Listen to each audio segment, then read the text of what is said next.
That's it. Take one. That's right. Welcome back, everybody. Show number 816. 816. God, it seems like yesterday we just started this whole thing, Neil. I know. It's amazing. And he's back. He comes back. He keeps coming back. Pastor Rene's back.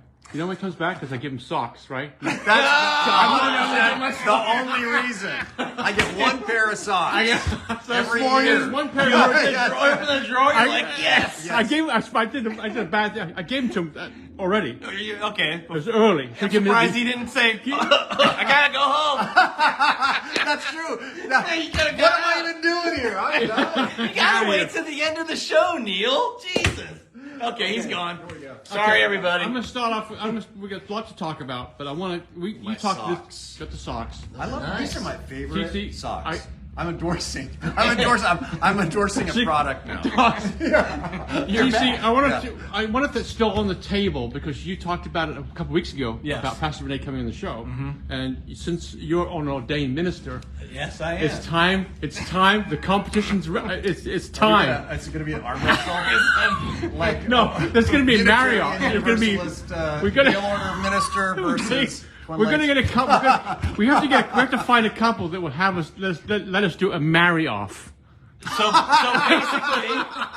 basically, what you're saying is, Judges. He's going to do his stick. I'll do my stick. Yeah. And the couple picks. Yes. That's cool. It would be like Minister Idol instead of American Idol. Right. Like Minister we're up Idol. there. By the way, I don't have a chance. No, you got This none. is Ben Stone. Oh, you're Ben Stone. DC. Come on. Now we're going to talk about Ben. I think we should talk about Ben Stone real quick. That was the beginning of your DJ career. Correct. As a record DJ. Right. We're just going to repeat that story because it needs to be told again. You want me to pick that story up again? All right. Yeah. Well, so here's the story. Before I became a pastor, I was in broadcasting. I was in radio. And I worked at radio stations, probably a dozen stations, all over the San Francisco Bay Area and up in Portland, Oregon, and in Switzerland and in Reno. Anyway, so all over the place. Yeah. English radio? Yeah. I am actually Swiss. Oh, you're and fluent so my in first Swiss? language was Swiss German. Swiss German? He is Ben Stone. Jeez. So, but I was working at this top 40 station in Portland, right? So Portland's a cool town, and we're playing all that. This is the 80s, so I'm playing. The Gap Band and Lionel Richie and U2 and Michael Jackson and Prince. Stuck on you or stuck on you? Stuck to you. That's your shoes. Stuck on you is Lionel Richie. Man. So it was a lot of fun. But you cannot go on a radio station like that and go, "It's the Gap Band with Rene Schlaepfer." That does not work. Yeah. So I gotta have a cool name. So I thought really hard about it, and I was in grad school actually at that point. That was like the 12th radio station I worked at, and I wanted to make the change. I wanted to be on the other end of the phone calls I would get from like suicidal people and stuff, and I would recommend, call this church, call the suicide hotline, and eventually I'm like, I want to be on the other end of that phone. I want to be the person they call and actually help them instead of saying, I got 12 seconds to call this pastor I know, bye, and now here's Prince and Little Red Corvette. So what I decided to do was I'm going to work at this station for a little while I study, right, to be a minister. But I had to come up with an air name. So I thought about this long and hard, and I was so sick of being made fun of. Yeah. Because here in Switzerland, Rene Schlaepfer. That's a nice name. Thank you. It really comes off. Yeah, it's like normal. Yeah. Yeah. Rene, they never hear of girls named Rene over there. And Schlaepfer, even though it's spelled, it's a tongue twister for Americans. Schleepfer. They don't know what to do. It's Scheffler. I've heard that 100 times. Yeah, Scheffler, right, yeah. Scheffler, Schefflig. And so nobody ever knows how to say it right. So they can't pronounce it. Renee's a girl's name. My middle name's Jennifer, which I don't talk about a lot. That's not true. Do we have the reasoning for Rene? Is there a...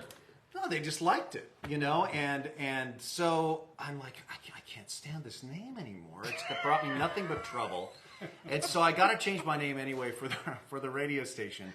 So I thought this is going to be super spiritual. I'm going to choose a first name Ben, which you cannot mispronounce that name, and you can't mistake it for a feminine name. That sounds masculine and Ben. Yeah. And this is esoteric. It's Hebrew for son of. And then for my last name, I'll choose Stone, which that's so manly, right? And it's so easy to spell, easy to pronounce. Tough guy. Ben Stone is the opposite of Rene Schlaepfer, completely. And so I thought, that's going to be my air name, and maybe I'll even change my name to Ben Stone, because finally I'll have a name that no one can ever make fun of again. You can't screw it up. So it's a top 40 station, and those days it all the jingles, Ben Stone, Magic 107. They have stickers too? They had stickers. Absolutely. Stickers, They had, they did a big advertising campaign, Ben Stone coming to Magic 107 on like the sides of buses. And I had my 8x10 glossy, holding the microphone. Were you single Ben then? Stone. Yes, I was. Did that help too? You're Ben Stone? It definitely did. Yes. Yeah. Anyway, perhaps my church might be scandalized. Yeah, oh boy. So Ben Stone. So I figure, okay, this is a cool name. And my first night on the air, I'm thinking to myself, this is good. Perhaps I'll change my name to Ben Stone. I was kind of like thinking about this. And I crack up the microphone. Magic 107 is KMJK, Lake Oswego, Portland's new music leader. I'm Ben Stone with the top 10 at 10. Coming in at number 10 tonight, it's, The Police and Every Breath She Takes on Magic 107 with Ben Stone. Turn off the microphone. All the request lines are lit up like a Christmas tree. First call I answer. Magic 107, can I help you? About a junior high aged guy on the other end of the line. And they're listening to the radio station. I can hear it in the background, like on delay, and I can hear his friends laughing. He goes, oh, yeah, me and my friends want to know, is this Ben Stone? And I said, yeah, man, it's Ben Stone. And he goes, we just want to know, have you been stoned lately? They hang up and I go, What'd I do? no! Like literally I'm every that guy. single night. It was like, did you name yourself that because you're a stoner? Not to mention the initials. It's like, is your refrigerator running? No. Oh, yeah. Mm-hmm. So, I had my chance. Yeah. And I deliberately chose an even worse name than Rene Schlaepfer. So. What did you do? I mean, how did you get it? How did you Oh, I was slide out of stuck. it? You stuck? I was stuck. Are we the only ones who want to bring this out of you every time we see you? Because it's such a great story. Does it come up every day in your life? What's weird is it's kind of followed me around. I don't know if you know Kyle Pitchford? Mm-hmm. He's one of our pastors at our church. He's a surfer. Yeah, Kyle's great. And he said he was out there surfing yesterday. And a guy goes, hey, are you the guy at that church, Twin Lakes? And Kyle's like, yeah, I'm a pastor there. He goes, is that the church where your pastor had that radio name like Ben Stoner? And he goes, ha ha. And Kyle's like, he paddles away. That was yesterday. Oh my God. So anyway. It's out. Sorry, we did that. Yeah, I really hate that. Okay, so we got the Marioff talked about. We got the Ben Stone talk we talked about. We Yeah, got the Marioff would. But by the way, I can never beat him in a Marioff. How many weddings have you officiated? Oh my goodness. Do you have a number? It's got to be in the hundreds. It's like asking shapers how many boards have you shaped. Yeah. Well, no, but I want to hear the TC version sometime. We got to do it just because I want to hear his. The Marioff? Want to hear a quick story about my first use my a first metaphor one? about You are now. skating? No, my first one. My friend Keith got married way out in the valley off Highway 99, and we had this day set up, and my phone went off in the morning. Beep beep. I looked at it in my calendar. It's like, you're marrying Keith, and I'm like, in 3.5 hours. And I literally had to be out on Highway 99.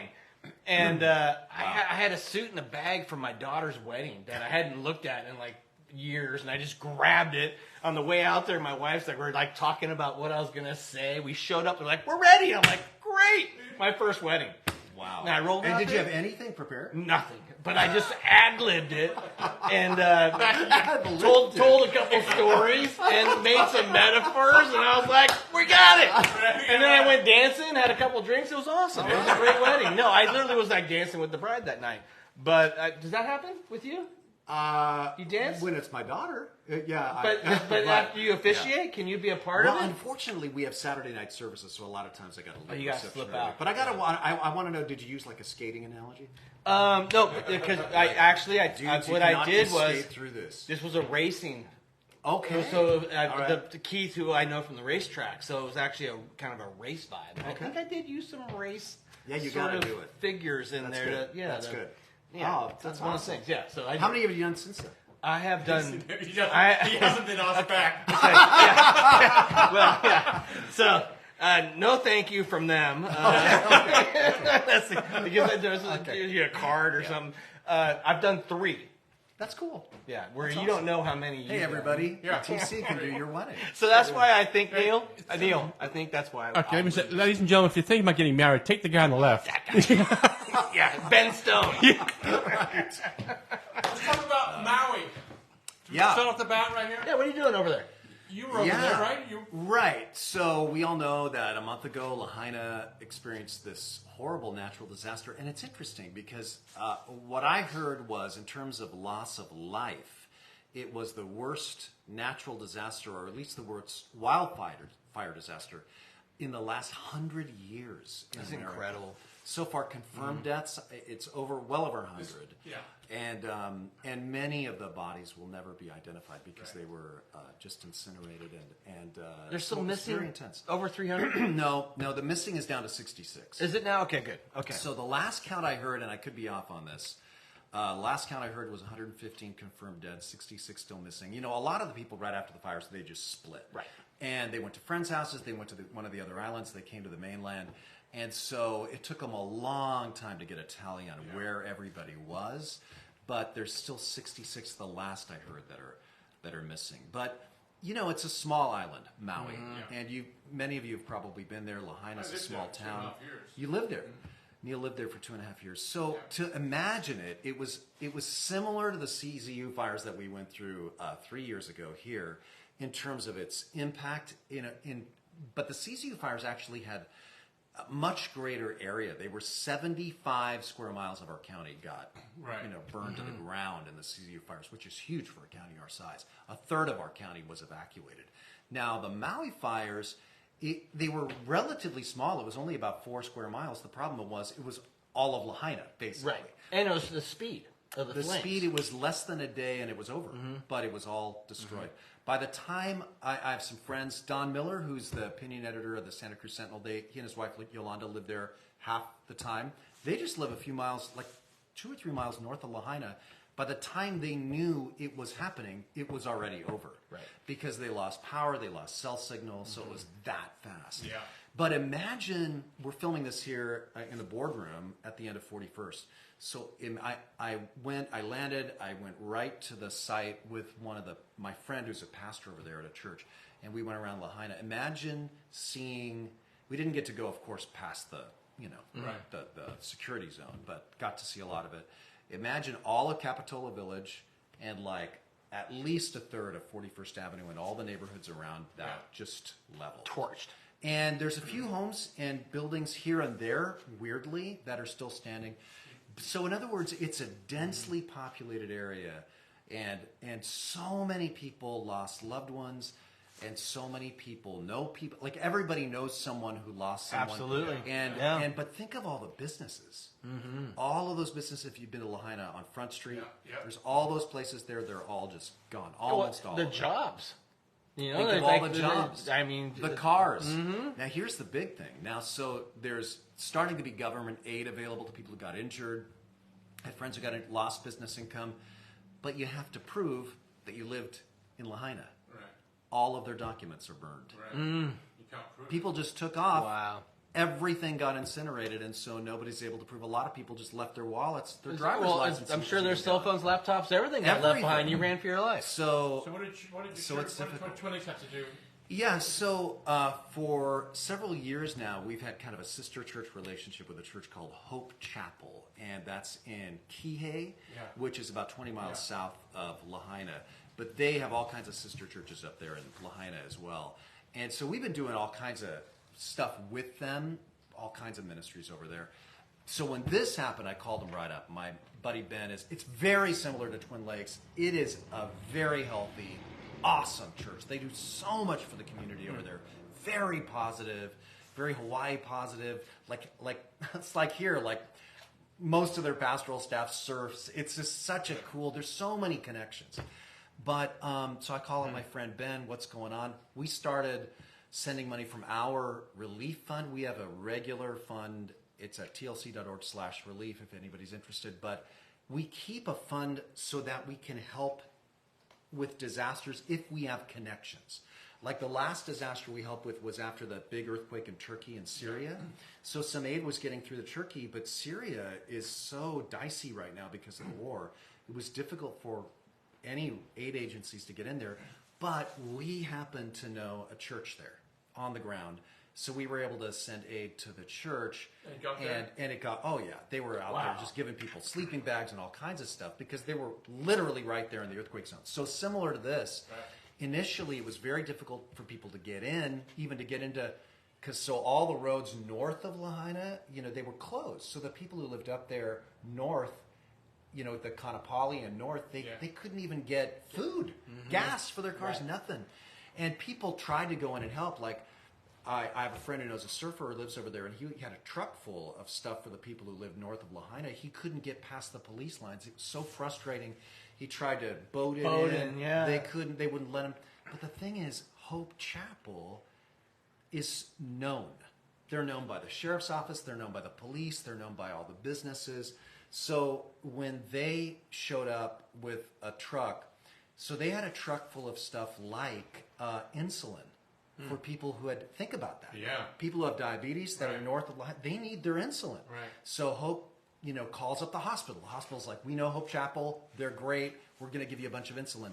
But now they're stuck in this traffic jam. Nobody's letting anybody in. So get this. So another guy has this sushi place up in Lahaina. It's all destroyed. So he's leaving with his cooled refrigerated sushi truck. Hope Chapel's just in a pickup truck with all this insulin, and it's all going to go bad because they're sitting in this traffic jam. So this guy with this sushi cooler goes, I know you guys, you're Hope Chapel. What are you doing? Diabetes, insulin medicine. Throw it in my cooler right now. Wow. So they drive the cooler around, and a cop sees them. They go, you guys are the Hope Chapel guys. Come on, we're letting you through. They got right through the line with the insulin for the people. In other words, they're a known entity. They got people who are like have those Zodiac boats who run tours. And they were like, Hope Chapel trying to get through? Yeah. Throw it in our boat. And they went up there. They were able to get it. Because they're a known quantity. They work already. So what we did was we raised, now it's nearly $250,000 for Maui relief. Brought it over to Hope Chapel. We wired it right away. And then I brought over another check a few days ago. And my buddy... Raised by Twin Lakes Church? Raised by Twin Lakes Church. And my buddy Ben, who's the senior pastor over there, he told me a few days ago, he just said, man, I'm wiped. We've been going 24/7. Can you just kind of give me a break for 4 days and kind of, sub for me? So I went over there, I ran the staff meeting, I preached in all their 3 services. They had a beach baptism afterwards, and I, did the little talk at that. And I volunteered a little bit in their distribution center. And was just able to spell them a little bit and see what they're doing. And it's beautiful to see. That community, even more, I think, than Santa Cruz after the CZU fire or the earthquake, is really coming together because I think community was already part of the DNA of Hawaii in general. And right now, as we all discovered after the earthquake, the fires, it takes a while, like a few months after the Pajaro floods, for the feds to come through with aid. They do eventually, but it takes a while. Yeah. It's hard to get, too. Yeah, you have to be educated. You do have to be educated. Yeah, that's tough. So initially, it's the community, it's the churches and people like that, the nonprofits or just the generous businesses that are funneling assistance to the people who need help. A lot of people don't have a place to stay, and a lot of people just don't have anything. Yeah. So the church has a coffee shop. It's even bigger than it's amazing, by the way. Well, I'm talking about the church over there. Oh, I'm talking about yours. Oh, yeah. No, your coffee shop. So they shut down their coffee shop and turned it into a distribution center. Right. Clothes, diapers, food, meds, anything people need, they can just come there and get. So anyway, that's what I was doing over there, kind of helping out. And it was pretty cool to see. But I'll tell you something. 2 sides of the same coin, that the island is just like in shock right now. Still, they're in grief. Their heads are spinning. But they also need people to come back. Well, and I just saw Alaska, by the way, on that, I just saw Alaska Airlines, $99 Maui flights right Southwest, now. too. Yeah, it's $99. So what a great time to go and I would spend money. say go there. In fact, that's one of the messages that in fact, before this, I texted my buddy Ben over there, and I said, hey, do you have a message that you want me to send? Just go there and spend a lot of money. Yeah. So, yeah, exactly. That's their thing. He said, monetary donations are best right now, but a lot of NGOs and the government are still waiting for the go-ahead. So it's just like churches and other on the ground already in Lahaina. He said they don't really need volunteers over there. There's a ton of people over there who are willing to volunteer. There is a need for trauma counselors. If you're a trauma counselor, they do need trauma counselors to go over there even just for a few days and help people unload all of that kind of mental health issues. Yeah. And then other than that, they're like, listen, that is just one little town. Right.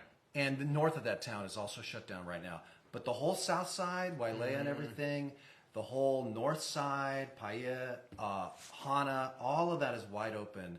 And the businesses, like there were no waits at any of the good restaurants. Yeah.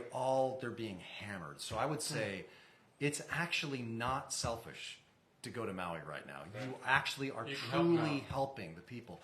I talked to some people who said, my house didn't burn down, but there's so few tourists here right now that my hours are being cut back at the restaurant or the store I work, and I don't know how I'm going to be able to afford my rent. And that's a little bit of a backfire from what the message was in the beginning. Totally. You know, like I think that people will be educated, communities, on how to deal with this in the future. Because they basically said, Maui shut down, go home, don't come, cancel your flights. Right. And they're saying, oh shit, we need you now. I think that was grief talking. You know, like if you want to go over there, sometimes you might have had the experience. You go over there, your neighbor, you know, their mom just died or something, and you want to go over there and comfort them. That first, you don't know what you're going to get. The first couple of days, they might be like, I don't want to talk to anybody. You know, they just they're grieving, and so they're pushing you away.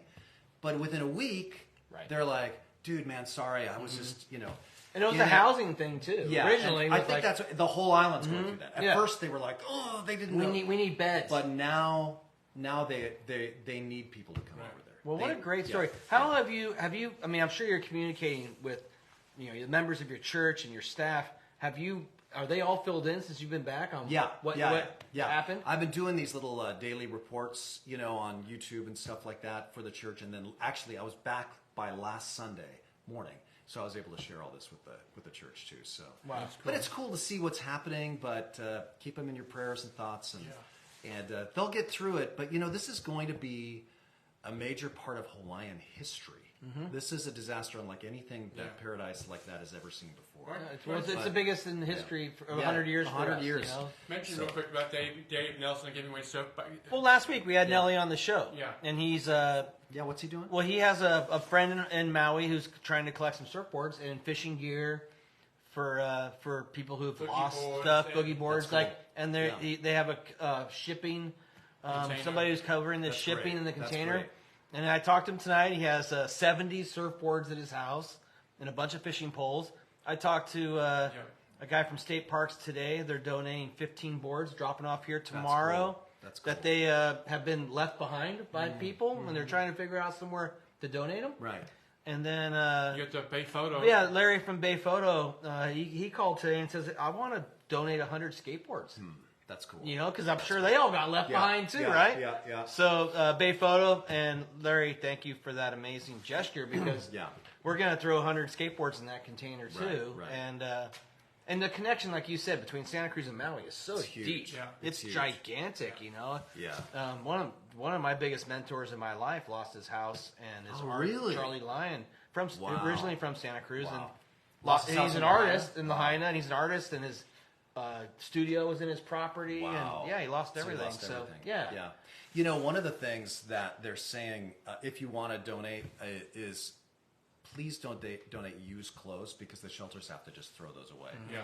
And unless it's something specific like sporting gear, which the kids love because the kids are traumatized. Yeah. And sporting gear like skateboards, surfboards, basketballs and stuff, they really appreciate. Yeah.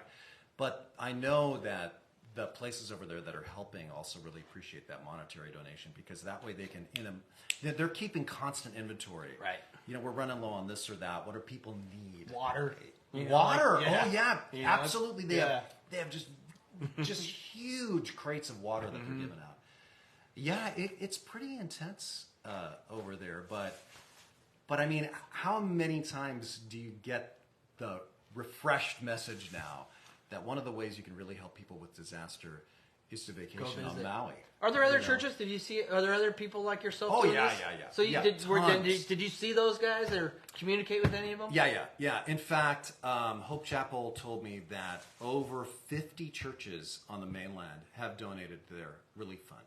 So is that not like from all kinds of different denominations? It gives you the spirit of humanity is still there. Yeah, right? That's right. Totally. Is that a reminder for you? You know, it is, and I feel like sometimes when people say, "Oh, I feel like the country's going down the tubes," or politics is taking us down the tubes, or churches are bad, or it's because what we hear is all the bad stories of all the loudmouths who say stupid stuff.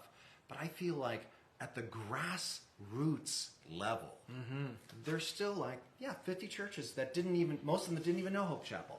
Right. They're like picking up the phone, dudes. What do you need? Well, I read awesome. The Sentinel a lot, Neil. You wrote there. Yeah. I would love to read that Twin Lakes Church raised $250,000. Almost. Yeah. But whatever this is right. for a cause that's so close to Santa Cruz, because we don't get that news. Yeah. I hope. Are you doing a press release? That's good news, TC. The good news is doesn't sell. Well, I mean, Ben Stone press release. When they read Ben Stone, they're like front page. Let me ask you. So you came back from there. Obviously, you saw the trauma. You come back in the state of oh my God, I went through. Now you're changing gears, switching gears to your 50th anniversary. Yes. Right. So we got to switch gears to party. All right. How was that to switch?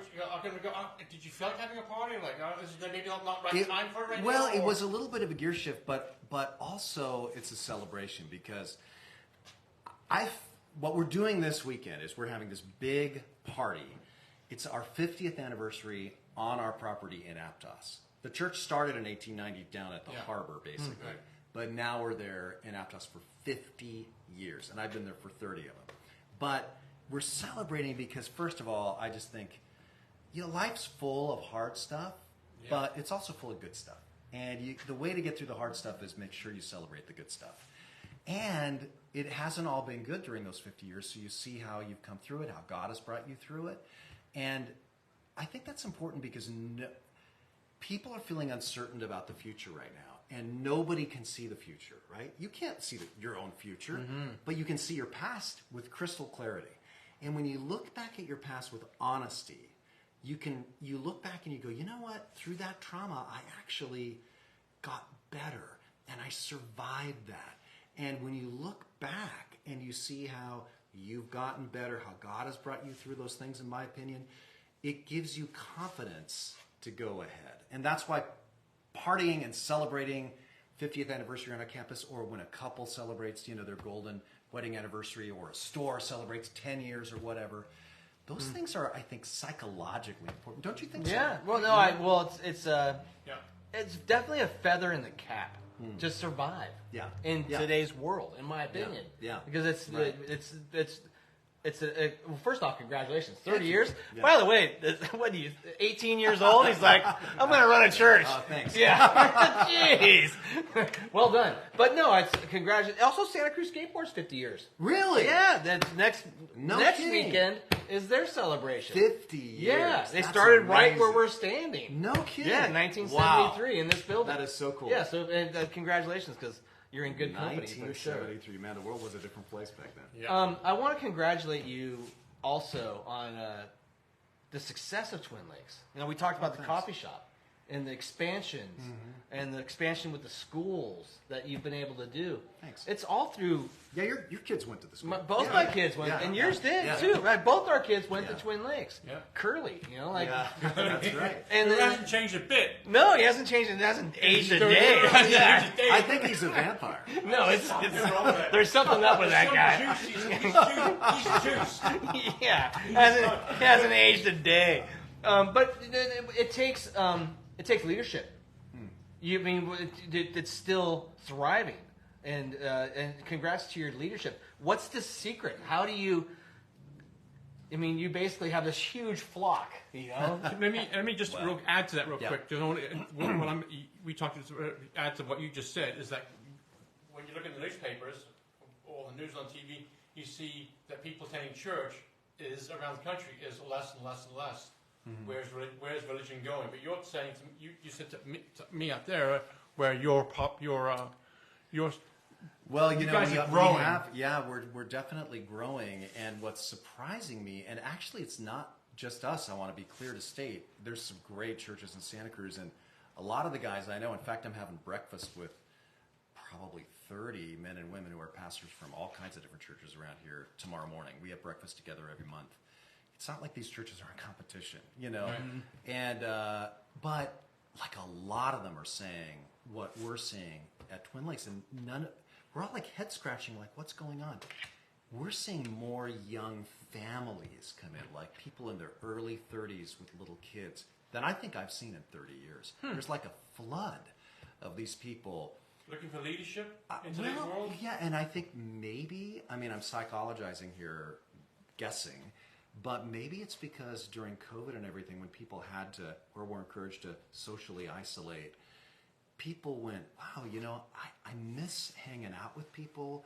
I want that community, and a healthy church would be fun and a good thing for my family. And I think people that are starting families are considering that right now. I don't know how long that's going to be a thing, but in Santa Cruz right now, me and my friends that are in ministry are definitely seeing that. So that's kind of cool. I like that. And it's so much so that we had to like reorganize our ministry to like do more, like we have like park days for families with kids, and just kind of change the way we do things because of this flood of young people. So that's cool. Well, and it makes sense after COVID because there was a loss of community. I think that's part of what it is. And so the social factor, the meeting your neighbors, the community factor is important. But Twin Lakes, during that time, Twin Lakes was an anchor as far as where people could go. Yeah, it was neat to see how even during COVID, and that was the same year as the fires, ministry just blew up there. I was looking back at our records from 2020 today, and actually when a lot of people were laying people off, we added 33 staff during 2020. Wow. Because we were hiring tutors to tutor kids, hiring extra classroom aides. Anyway, so it's been an interesting situation. Right.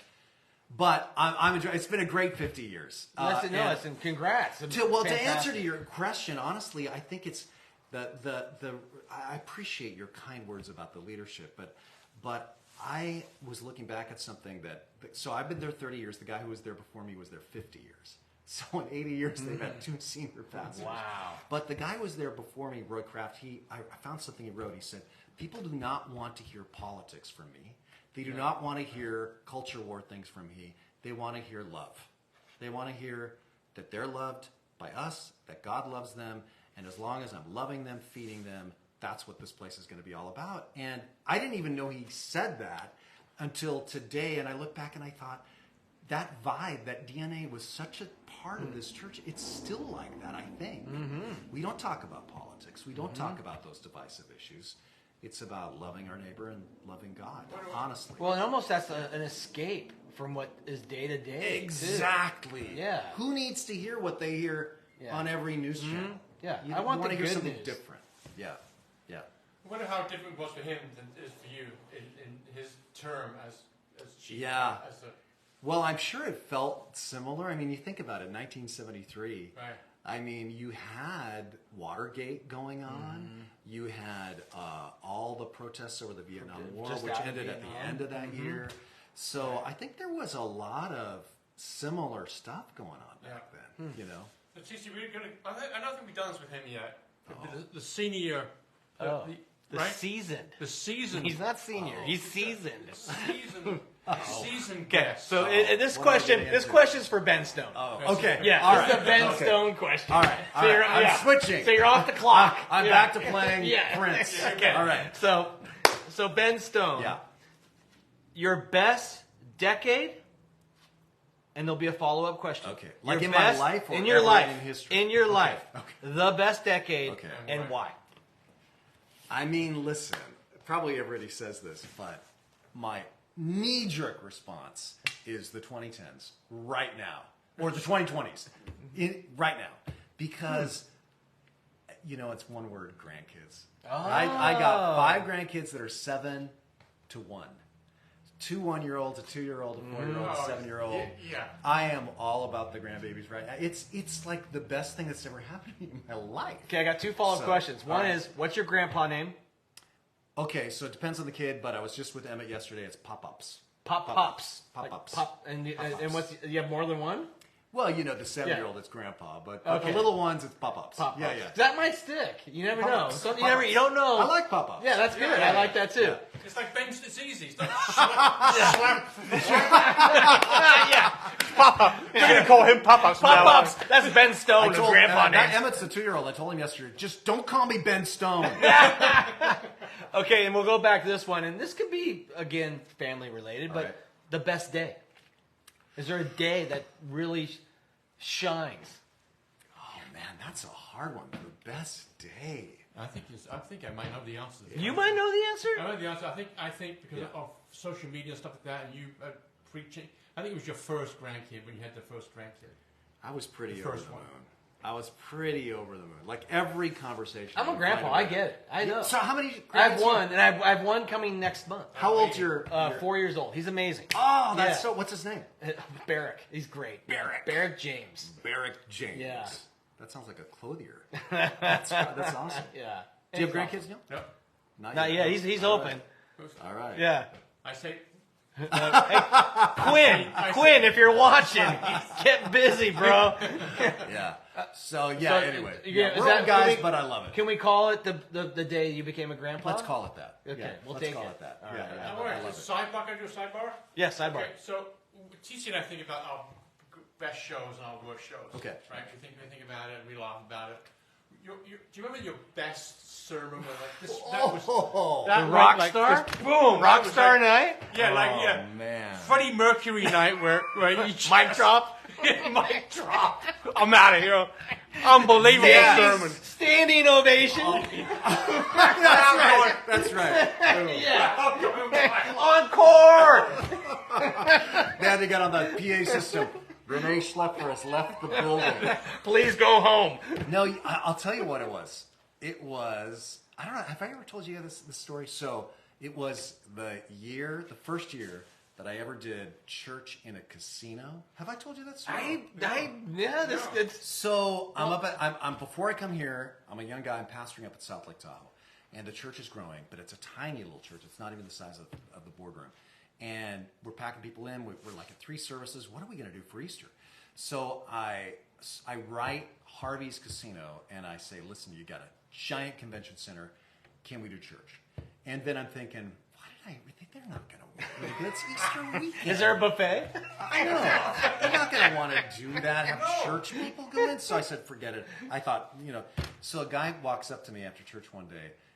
He's this just intense-looking East Coast, expensive Italian, tailored, suited, manicured fingernails, gold chain, shirt Probably open, packing. hairy chest, hair slicked back, and he walks a heavy cologne. Just exactly this is what he goes. Hey, preach.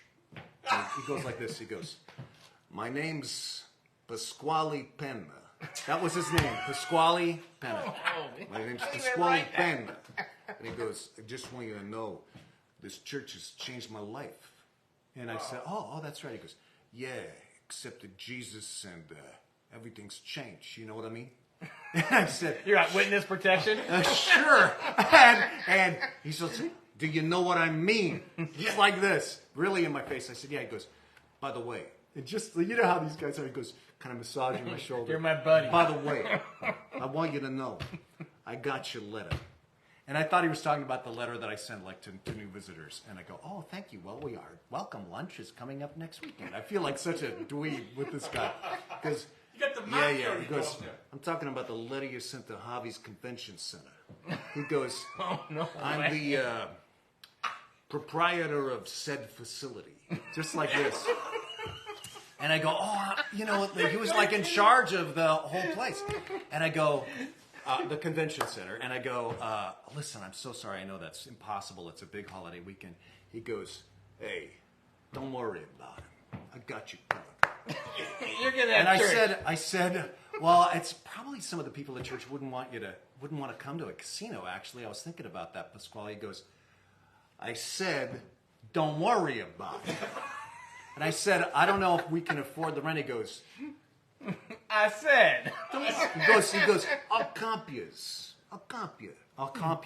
And I go, great. So I have to explain it to my board, the next board meeting. I go, well, we have to have church at the casino. They go, why? I go, because I'm afraid the mob's going to kill me if we don't. And so this is all 100% true. Oh so I go, okay, we got to lean into this. So Harvey's, I've never told you guys this. No. So Harvey's casino slogan that year, you might remember, was the parties at Harvey's. The parties at Harvey's. So I took out a bunch of ads that said Jesus is risen. The parties at Harvey's. No, you didn't. I did, for real. And so I don't know if this is going to work though. So on Easter morning, I'm there. There's so much more to the story, but I'm there on Easter morning. And there's nobody in the convention center except for me and my new mafia friend, Pasquale. And I'm thinking, of course not.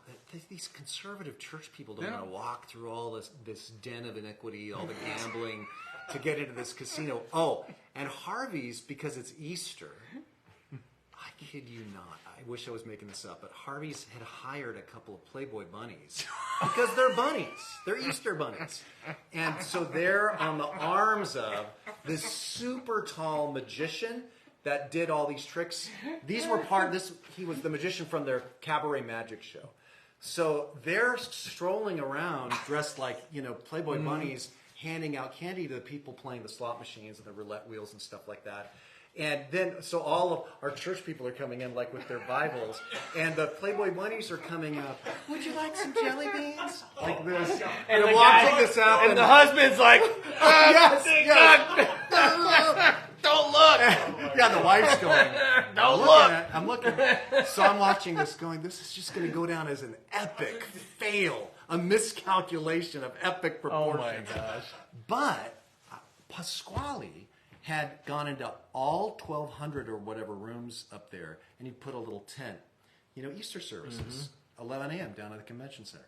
And so, it starts to fill up. There's 600, there's 700, there's 1,000, there's 11, there's 1,200, there's whatever it was. It was packed, standing room only, their whole entire convention center. They had to open up all the air walls, people spilling out the doors. So I'm going, what? So they were super responsive, and it turned out everybody was like, well, we can go to Harvey's and Tahoe and have Easter too? That's like a tax write-off. Yeah. So then it gets better because the Harveys had also hired this guy to dress in this Easter bunny costume, kind of like when you go see Mickey Mouse at Disneyland. Complete full body Easter bunny with the head and everything. And he's also out there strolling around greeting people as they're coming in. And so he sees people coming in like, what's this? Somebody says, oh, we're going to church. He's like, I want to go to church. So he asks his supervisor, hey, can I go to church? He's like, no, it's Easter. You're the Easter bunny. We hired you to work. And he's like, well, you have to give me a half-hour break. And he goes, all right, well, you can have a half-hour break to go listen to the sermon or whatever you want. I can't tell you what to do, but you don't have time to take off that costume. So if you're going to church, you're wearing that costume. So as I start my sermon, Get out of here. I see the Easter bunny peeking in through the doors and going and sitting down with his legs crossed, listening to my sermon. I'm thinking I'm hallucinating. And it gets even better because at the end of the service, I say, hey, if anybody would like some prayer, you can come forward during this last song. And I look up at the Easter bunny's coming forward. He's lined up with everybody else, kind of marching forward. He comes up to me. And he's a broken man inside. Pastor, I just got some tough stuff in my life. And I'm trying not to laugh. But that guy ended up being a great volunteer for us at church in our children's ministry. He was perfect. Wow. So that's my most memorable story. Great story. Mic drop, Neil, right there. Yeah, that's it. That's amazing. So to follow that up with your best day, Yeah. what was the sermon? Oh my God, that was just Yeah, it's a good one. horrific. So this won't be as long of a story. I don't even know if I want to tell this story, actually. But, Plug the children's ears. well, no, I was going to talk about a bad one. But this is a good one. This is a funny one, I suppose. Gosh, there's so many that are just crazy that I could tell. Wow. Well, You might as well tell it. I mean, listen, there's mistakes I've made. Like one time when I was doing communion, I wanted to say, take the bread from the person next to you, because we were passing bread down the line. And I wanted to be casual, so I said, grab the bread of the person next to you, but I accidentally said breast. Oh! That was bad. But that's not the worst. Christmas gets colorful.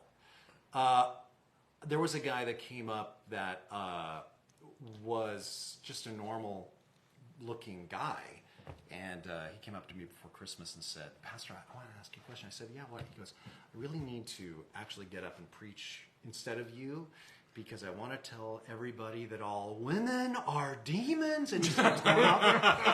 And it turns out he's high on something. And it turns out to be PCP, because he's getting hot and he's starting to take off his clothes. And I said, if you keep yelling, well, it's as people are coming in outside. Right. I said, well, you can't keep taking off your clothes. You're going to have to put your clothes back on or leave. And he's like, just shouting crazy stuff now. And I said, I think I got to call the sheriff. So he kicks my phone out of my hand. It goes skittering into the parking lot as people are driving in. And now he's completely buck naked.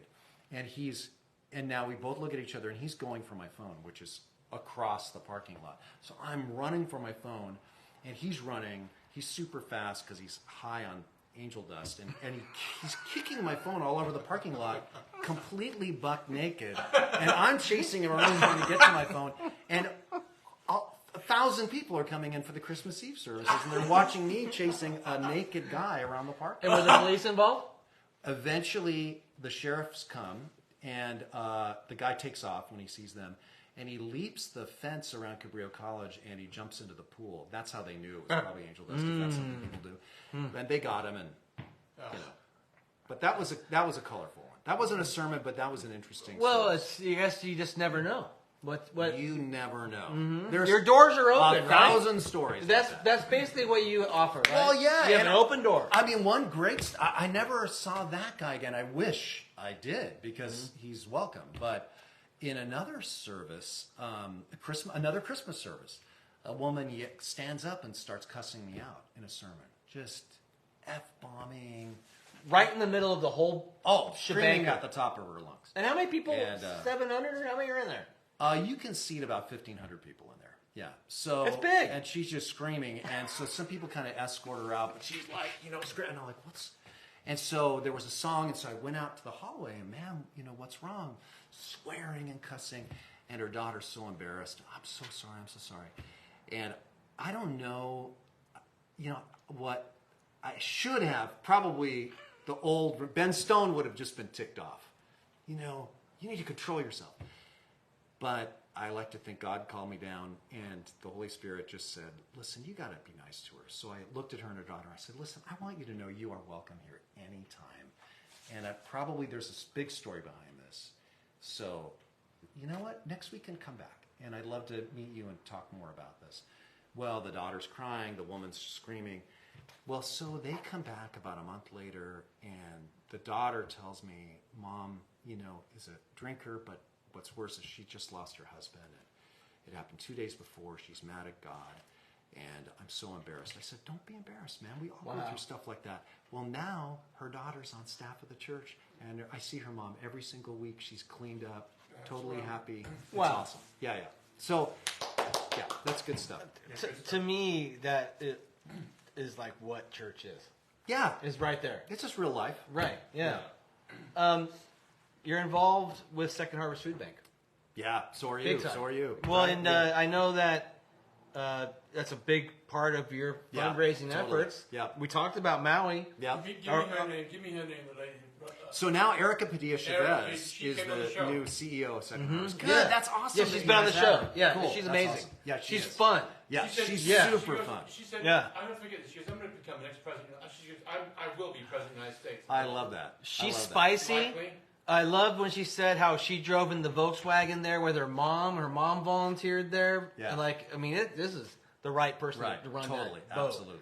But are you on board this year to be as big as ever? I mean, that's our goal is to raise enough for 1 million meals. So wow. Yeah, that's our goal. And again, I don't know if people know this that you spearhead and co-chair and help involve people to feed 1 million meals. Yeah, so far Twin Lakes in the last few years has raised enough for. I was just looking at the total over the last few years for 13 million meals through Second Harvest.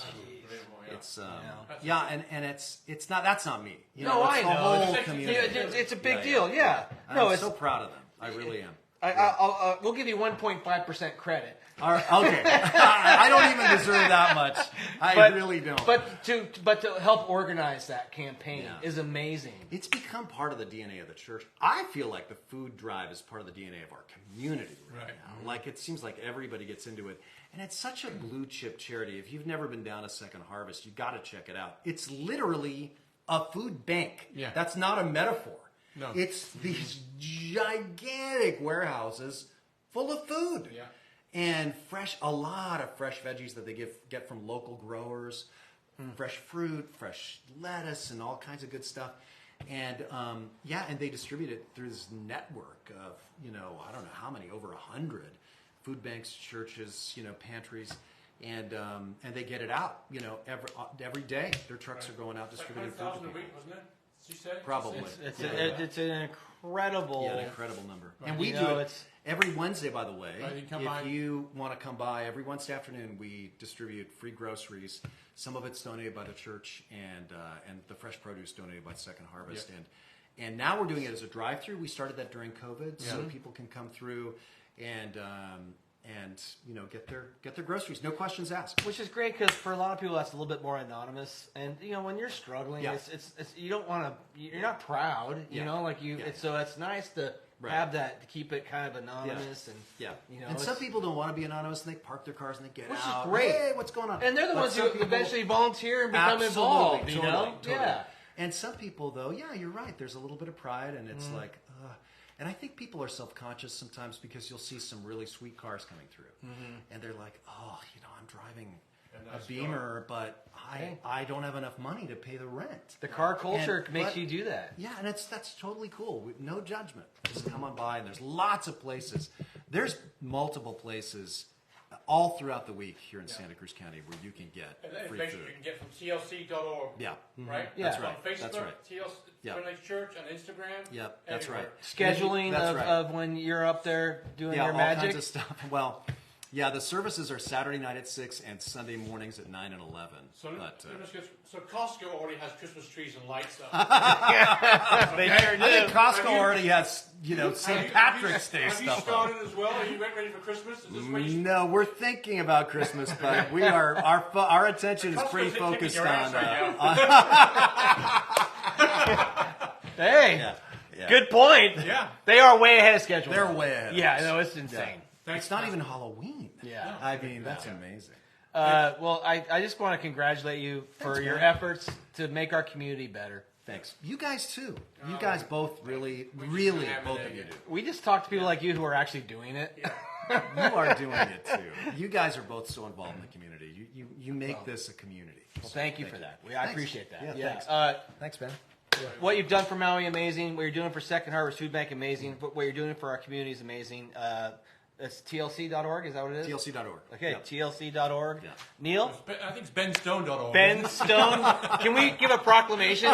It's Ben Stone Day in Santa Cruz. It's officially. There's going to be a marry-off. One of these days there will be a marry-off. That sounds like a skater, though. That's a cool. Ben That's a Ben Stone board. Mm-hmm. Yeah, that could be a right. Neil, I will brand. I'll just put the white flag up. Okay. That's very odd. What do we got coming up before you go? Coming up. Music coming up, right? Music. Yeah. Music coming up midday. Midtown Block Party. Yep. And when was the Pleasure Point stuff? That's coming up too. There's a lot of stuff. A whole bunch of stuff. Just coming follow up. Off the Lip Radio Show on social media. So cool. And you'll see Neil, you're doing all kinds of stuff. Yeah. Thanks for involving me. Good night, everybody.